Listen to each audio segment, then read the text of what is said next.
Good afternoon, and thank you all for watching.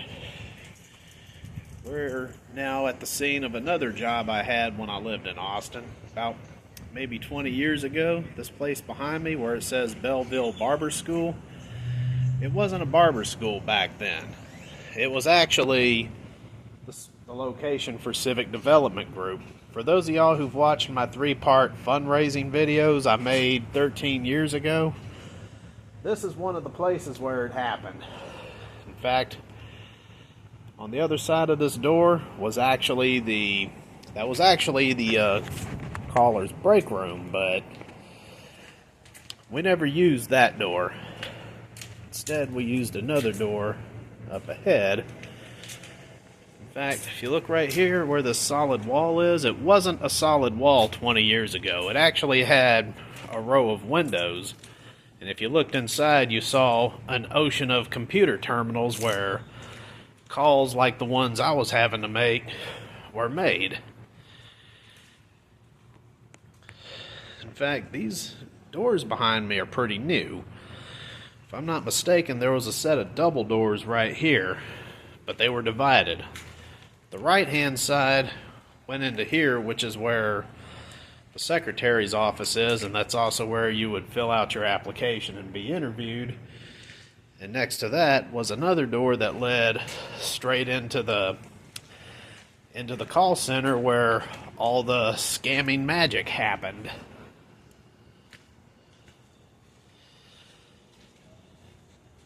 So yeah, those outrageous and crazy calls I made that gave me a lot of entertainment were done in there. Now this door behind me where it says sprinkler valve, now I'm not 100% sure if it's the original door or not, but I do know on the other side of that wall was this room that was called the War Room. Now it was basically just a conference room that had a few dummy computer terminals, and that's where new hires and rehires would go for their 1-hour orientation with Mr. R.G. Green. It's also the same room I got fired in. 'Cause I still remember the day it happened, too. I mean, I was already pretty good at the job as it was, to the point where other floor coaches, that's what we called our supervisors who listened to our calls and everything, we called them coaches. But quite a few of them have told me, your collections are good. You keep this up, you're going to become one of us. Hell yeah, I'll do that. It's got to be better than sitting here on the phone and dealing with that crap all day. Well, this one particular day, now I was going to work there from 8 to 2:30, and from there, at the time, I was working 2 jobs, them and Dairy Queen.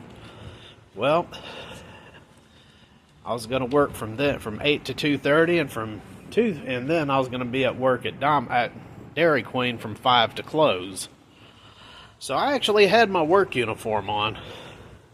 So that way, whenever that time came, all I had to do was clock out and jump on the bus and head to work at the other job. We're not even 20 minutes into calling, and I'm actually on a winning streak. Like, I don't think I even had to use any of my rebuttals. If I did, it was like far and few between, but I was getting a lot of back-to-back sales, like, paya, paya, paya. Like, because we were calling some campaign out of North Carolina, and I'm on the phone like, all right, you got that big hero spot for 57, and you got your outstanding citizen level at 37, so which is best for you, Mr. So-and-so? You going to be a hero today and reach for that 57, or you going to play it safe and go with 37? I was getting them all back to back. 57, 57, 37, 37, 57, paya, paya, paya. So yeah, I was actually nailing it. And the office manager, Emmanuel Zabetta, was watching the floor that day, and he had his little portable headset on. And after I had closed one of them big sales, he's like, come here, Menuet. Like, he had an unreadable smile on his face. He didn't look super excited, but he also didn't look the least bit agitated either. So I'm like, all right. Because I'm on the phone making all those big sales, and after that talk me and a few of the other coaches had, and now he's asking me to come here off the phone. So I'm thinking, I'm kind of excited at this point. I'm like, is that what we're going to talk about? Is my promotion into being a coach? He shuts the door behind me to the war room. Why aren't you reading the full legal disclosure? Okay. Every sale you make, you read this disclosure. The first sentence is always, all gifts and contributions made to the such and such campaign are not tax deductible. That's the most I usually ever read, and guess what? That's the most everyone else ever reads too, coaches and all. Because the rest of it, all it is you're just giving them the address and telephone number to the Secretary of the State and all this other stuff. Stuff that's actually going to be in their pledge kit anyway.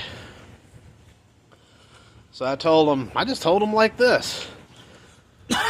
One of those things I just haven't thought to do because no one else ever does it either. He's like, oh really? I said, yeah, do you know how many coaches have actually taken calls for me and I would listen to them the same way you just listened to me and they didn't do it? And he's like, no, my coaches know better. But I know what it was. He probably somehow felt threatened by seeing me potentially moving up. So what better way to get rid of me than to single me out? Because that's basically what he did, because that was an infuriating situation. That's just like if you're driving on the highway. Let's say the speed limit's 60, and everybody else is passing you up doing 70. So you decide you're going to do 72 just to keep up with the flow of traffic. And people are still passing you. And then the state trooper comes out of nowhere. He lights you up. He gives you a speeding ticket. I mean, the kind of thing that makes you want to say, either you need to go out there and pull everybody else over and give them a ticket, which we both know ain't going to happen because it's him versus everyone else, or you need to just let me go and look the other way like you did with everyone else. That's actually what I would do if I was a trooper and I was faced with that. But the next infuriating thing he did, after he finished filling out the write-up form, now let me remind you, I've got my Dairy Queen uniform on because I'm going to work there when I'm done over here. He said, once I get this write-up submitted to our office, it's going to have to go before the FTC, and when that happens, you could be unemployed and without a job. And I'm like, no, I'm not going to be unemployed and without a job. I just won't be working here. I mean, come on, is this violation so serious that it's not only going to affect my job here at Civic, but it'll affect my job at DQ too? So he finishes filling out the thing and he gives it to me to sign, and I'm actually reading it. And he has a pen in his hand he's trying to force over to me, like, here, sign. Anyway, I need you to sign. I'm like, will you just wait a minute? Because I do not ever sign nothing without reading it. After I read it, I just crumpled it up, threw it across the room, in that room right there behind me, and told him, you can just go eat my ass. I'm done. And I went back to my computer terminal, grabbed all my belongings, didn't log out of the system either, so he would have had to have gone to a visor and forced me out himself. It's probably not hard to do, but Manny, if you were watching this, you're a fucking scumbag, okay? So no, I was not without a job like you told me I'd be. In fact, I actually have my Class A CDL now, so I'm probably going to be making more money than you ever did. Maybe. But either way, fuck you, Manny. And as for the owners of CDG,